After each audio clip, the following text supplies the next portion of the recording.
Evans has indicated that he'd like to represent himself on this matter and have our office as standby. I think the court granted that motion, but set this hearing to today because Mr. Evans indicated that he sent a letter to the court that had some requests in it. I don't know if the court received it and if a copy was provided to the city. I have not seen it. I have not seen it. I looked in the court file earlier today and it was not there. Madam Clerk, do you know if we've received it? I don't know why you guys haven't received it. Also, can I ask that this hearing is on record and that everything is being documented by a court reporter, please? We do not have a court reporter. We're creating an oral recording though. Okay, so will it be on record and Yes. Will it be able to be reviewed by federal judges if it gets to that? Before we even get into this hearing, let's set the stage because what you're about to see isn't just another confused pro-SE defendant. This is a seasoned sovereign citizen who knows exactly which buzzwords to throw around. Washington State, a jailhouse courtroom, and a defendant who claims not only tribal sovereignty, but international royalty status, treaty protections, and federal oversight all rolled into one. This is the kind of case where confidence replaces competence, and paperwork replaces proof. From invoking secret letters, to sealed evidence nobody can access, to demanding courts retrieve cases for him, every classic sovereign move is on display. And here's the twist.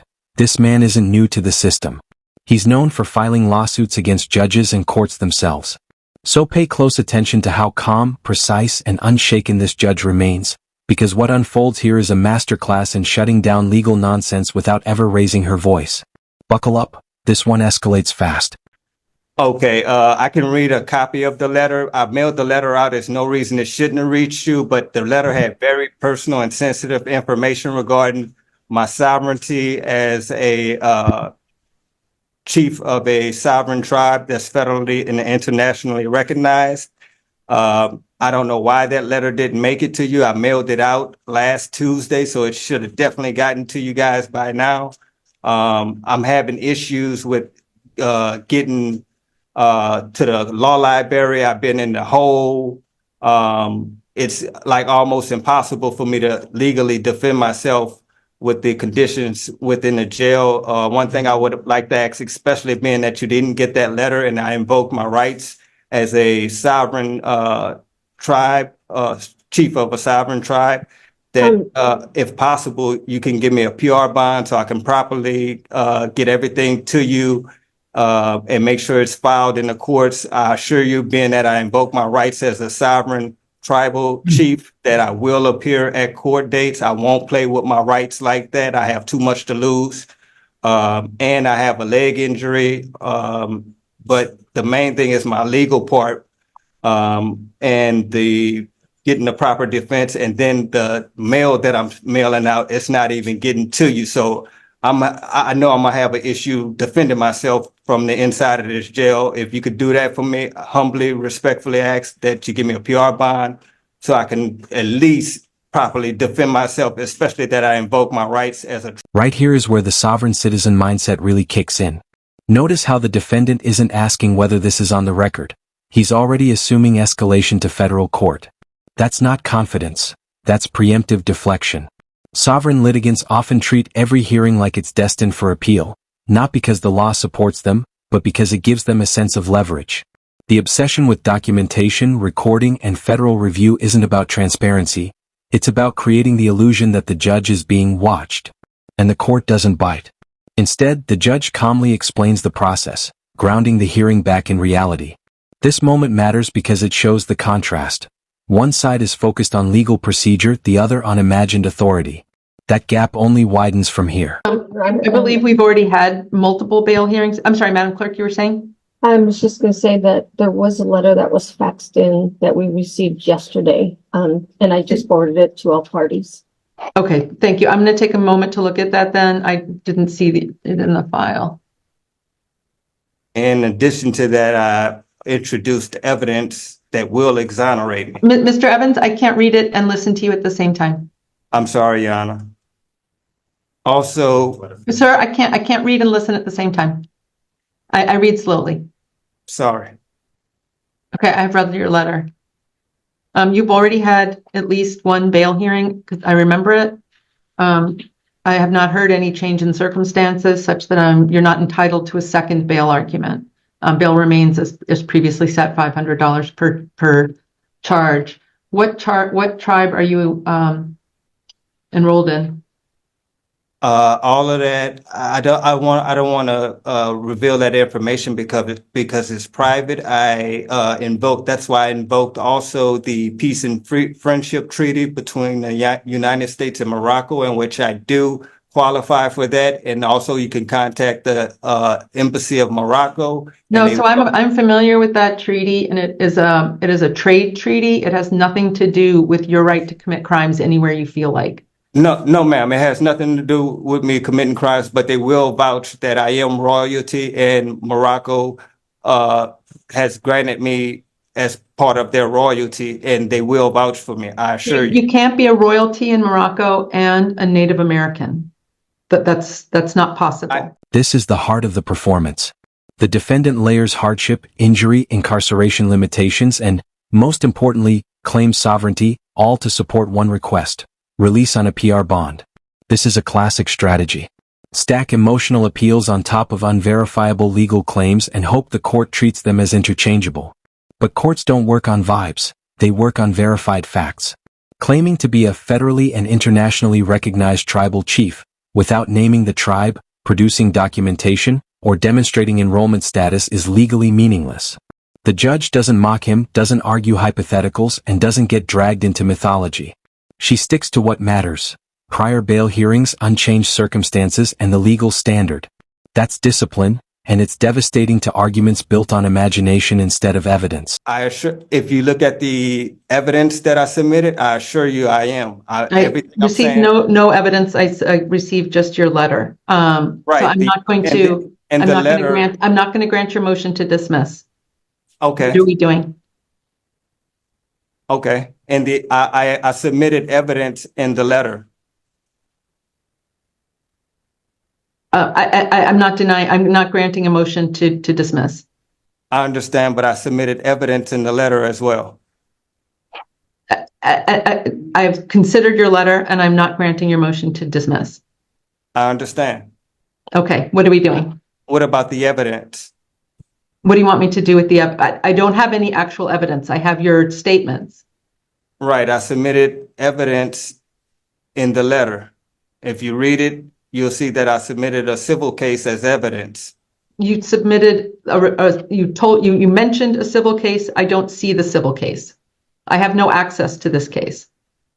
I submitted civil case 24012 out of St. James Parish, Louisiana, as evidence that will exonerate me. And in addition to that, it will prove everything that I'm saying to be true. I don't have that case, sir, is what I'm telling you. All I have is your letter. Right. In the letter, I submitted civil case 24012 out of St. Sir, I don't have that case in front of me. I don't know what's in it. I have no access to it. All I have You have is to retrieve it. I have no way to do that. You have to That's your contact the job. courts. Sir, that's your job. This is your case. You represent yourself. It's your job to put your case together. It is not the court's job. I ethically cannot do investigation on my own. No, I'm not asking you to do an And here we go, the Morocco Treaty. This is one of the most frequently misused documents in sovereign citizen circles. The defendant invokes the Treaty of Friendship between the United States and Morocco as if it grants immunity from criminal prosecution. It doesn't. The judge shuts this down instantly and correctly, explaining that it's a trade treaty, not a personal shield against criminal law. What's fascinating is how the defendant pivots immediately to royalty. That's not a legal argument, that's a narrative escape hatch. When one fantasy collapses, another replaces it. And notice how the judge doesn't debate lineage or hypotheticals. She points out the legal reality. If you were who you claim to be, basic bond wouldn't be an obstacle. Reality has a way of exposing fiction. You're asking me to go retrieve something. That's an investigation. I submitted civil case 24012 out of St. James Parish, Louisiana, as evidence that will exonerate me. Then you have to actually get that case and put it before the court. It's impossible for me to do that inside jail.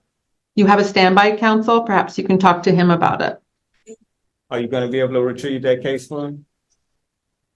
1 second. And Your Honor, I can make the records request. I don't know if it's going to have any luck receiving it. I mean, based on the information that I have. The Okay. case has a seal on it, and you're gonna have to get permission from the Chief Justice Roberts to get the seal broken. I don't understand what the U.S. Supreme Court has to do with a Louisiana state case. Because it holds my rights as my constitutional rights and privileges as a chief of a federally and internationally recognized tribal chief, in which I represent a sovereign state. Okay, so what are we doing today? According to the letter, if you're not going to dismiss it, I asked that in the letter I requested that you file a motion of discovery. I can't file any motions. I'm not an attorney. I don't represent you. I don't represent the city. That is not my role.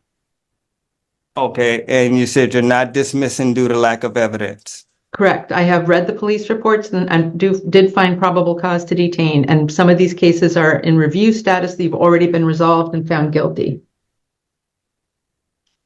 Okay, and also in those review cases, I said if the review.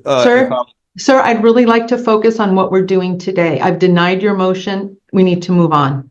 Yes, ma'am. Okay, so what are we doing today? What's the plan going forward? The plan going forward, I would like a fast and speedy trial by jury. I would like a motion for discovery to be filed. I would like a motion to suppress. Sir, you represent yourself. You have to file those motions. Nobody, you asked to represent yourself. You got, Judge Rose Akins granted that. So it's up to you to file those motions. Okay, I just received the paperwork from Mr. Iannetti today on the format to file those motions. So I'll have those motions mailed out tonight. Okay, perfect. All right, so we're setting this for trial, is what I'm hearing. By jury. Okay, so only the pretrial cases are going to be set for trial. I see the pretrial order has all the case numbers on it. Or does it have only the pretrial one? Okay. I just clicked on it to give him an example of that order as well. No, I think you've got all the right ones on here. Okay. 1-5. And I also asked that that letter be sealed due to the fact it has sensitive information on there regarding me and You my have to file a motion to seal it, sir. I'm sorry, but this is why it's best not to represent yourself if you don't know criminal procedure. There's a whole process to having something sealed. I have to make certain findings. I don't have that motion in front of me. Okay, I requested it in the letter, but I'll file a motion as well. Okay. But I'd encourage you to read the Bone Club case so that you can understand what the guidelines are for sealing. I haven't received any of that information, and also I need access to the law library, which is like I don't have any access to the law library. This is one of the most important moments in the hearing. The defendant fundamentally misunderstands, or pretends to misunderstand, the court's role. He believes the judge should retrieve evidence, investigate other cases, and assemble his defense for him. That's not how adversarial systems work. The judge explains clearly and patiently that when you represent yourself, you carry the burden. Evidence doesn't exist just because you name it. It exists when you properly file it, authenticate it, and explain its relevance. This is the cost of self-representation, and the judge makes that crystal clear. Courts bend over backward to be fair, but they will not abandon neutrality to rescue a defendant from their own legal choices. That's something you'll have to talk to SCORE about. So has any discovery been provided? I gave him the narratives. Police reports, that's it. Will the city, first of all, is there a motion to join and consolidate these cases for trial? Yes. Any objection, Mr. Evans? Yes, I do have an objection.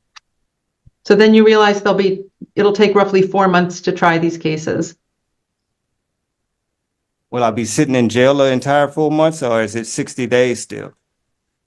The problem is we can't try, if you're not going to agree to try them simultaneously, I can't guarantee you they'll all be tried we only do jury trials 1 week out of the month. But my question is, will I have to sit in jail 4 months or 60 days? Potentially 4 months. I can't rule that out.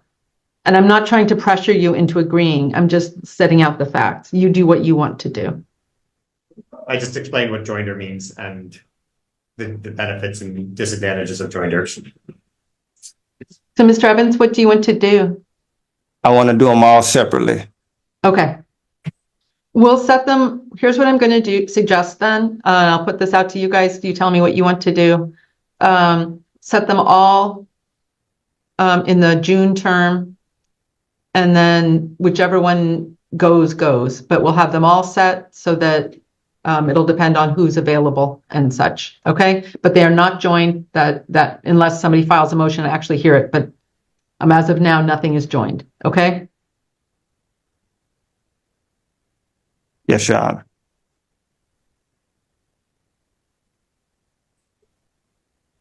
So the readiness hearing will be on June 12th. Sit out here. And jury trial beginning the week of June 24th. And we'll have a hearing on admissibility we'll have a 3-5 hearing. That's a hearing about any statements you may have made, Mr. Evans, and a hearing on admissibility of any 911. I don't know whether there is or not, but just in an abundance of caution. Will you be filing any motions to suppress under Rule 3.6? I'll be filing motions to suppress and subpoena. Are there additional witnesses you'll be calling? Yes, ma'am. I would like to subpoena the airport director or the operations airport so I can have those guys verify that I was there. The reason I was there is legal airport business. Ms. Tinwaller, is including SeaTac airport operations sufficient to put the city on notice of who the defendant will be calling? No. Okay. What would you accept? I don't know how to put this because I don't think Mr. Evans knows who this is right now. I believe the onus is on director the of the defendant airport. if he wishes to identify and subpoena that individual or individuals. Okay, so as soon as you figure out who it is, you have to put the city on notice. Lance Little, the managing director of the airport. Okay. SeaTac Airport Managing Director Lance Little. I've included that. Got it. Will you be offering any affirmative defenses? Is that a question to me or the? Yes, it is. It is. What's your question again? I'm sorry. Are there any affirmative defenses? Could you reword that, please? Perhaps Mr. Ainati can help. Yes, 1 second. Yes, ma'am, I do. I will be providing an affirmative defense and the right that I was a law-abiding citizen at the airport. So I think that's general denial. That's not an affirmative defense. Well, also that I was a passenger of a business that operates legally in the airport, of a charter bus company that legally operate. I was a customer of a charter bus company that legally operates in the airport. So still, that's just general denial. That's saying I didn't do it. Not an affirmative defense is saying you did it, but there was that you were allowed to do it. Right. I was at the airport, and the reason why. So that is general denial. That is saying there was no crime that was committed. That's what you're saying, right? That you did not commit any crime. No, I'm saying that I was a customer of the airport. Here's where procedural reality finally catches up. The defendant wants discovery, suppression, and speedy trial rights, all valid concepts, but he expects the court to initiate them. The judge doesn't scold him. She reminds him of the deal he made when he chose self-representation. Rights don't self-execute. Motions don't appear by magic. Paperwork matters. Deadlines matter. Format matters. This exchange is a quiet but powerful lesson for anyone watching. The justice system gives you the rope, but it won't stop you from tying knots in it. And the judge stays firm while remaining fair, exactly how a courtroom should function. It's not an affirmative defense. An affirmative defense would be saying I trespassed, but I had to because I was being chased by someone and I ran into the airport for safety. It was necessity is an affirmative defense. Okay. Lawful use of force is a defense. In that Just case, saying I didn't do it, I was allowed to be there is not an affirmative defense. It's a defense. I'm not saying that it's not a defense. I'm just saying it's not technically an affirmative defense such that you have to put the city on notice. okay, according to your definition, I guess it's not an affirmative defense, but once again, could they close the door so I can make sure I'm hearing? Can I re-verify that everything is being recorded and that everything's on file? And I would also like that a court reporter be present for all future hearings and possibly for this one as well, if possible. We will not have a court reporter. We are not required to. We are not a superior court. We don't have a budget for that. We record everything. Everything is recorded. But we do not have a court reporter. We do not have access to a court reporter, and I'm denying that request. Yes, ma'am. And also, could I file a motion to appeal that? You have to actually file it. You can't, you don't need my permission to file a motion. You can just file it. I mean, a notice to appeal, I'm sorry. So I would get that information from Mr. Ionetti because I don't have any access to the law library to get these motions on notice of. Sir, you have to have a basis in law to request that. I can't imagine.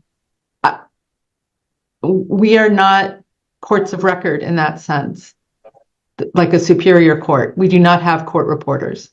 I understand, but I feel my constitutional rights are being violated. So there isn't a recording of everything. Everything can be recorded and transcribed, but we don't have a real-time court reporter. Okay, what's the difference? I can explain. I'm ready, Your Honor. Okay. And it looked to me like what is current speedy in custody, Ms. Chenweller, do you know? 719. Thank you. All right, Mr. Evans, bail remains $500 each case. We'll see you back here, each count rather. We'll see you back here on June 12th at 11 o'clock in the morning. Stay in touch with Mr. Ionetti. He can help you. Ms.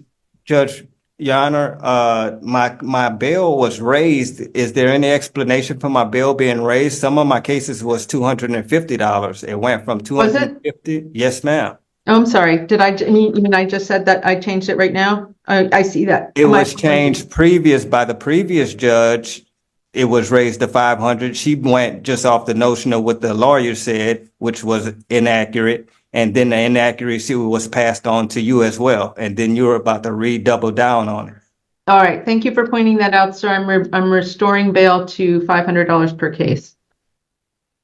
You mean $250 for some of the cases?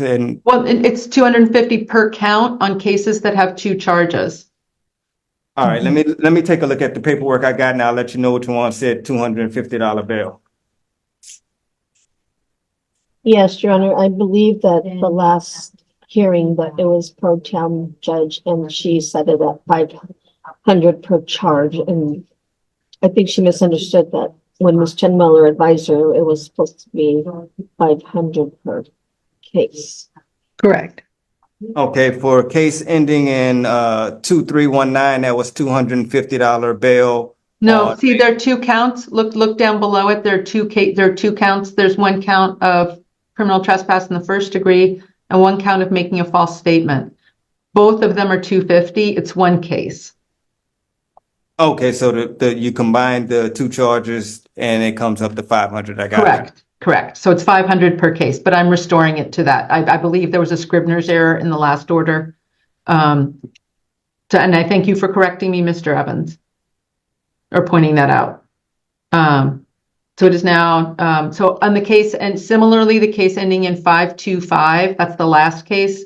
There are 2 charges on that case as well, and it's $250 each charge. Okay. So then.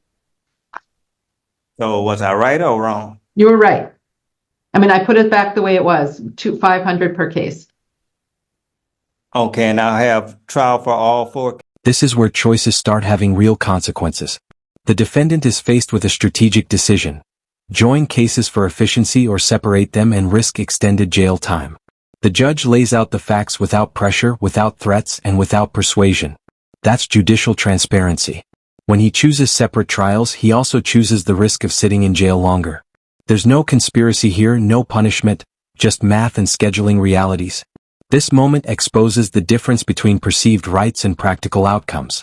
You can demand anything you want, but every demand has a cost. And here, that cost could be months behind bars.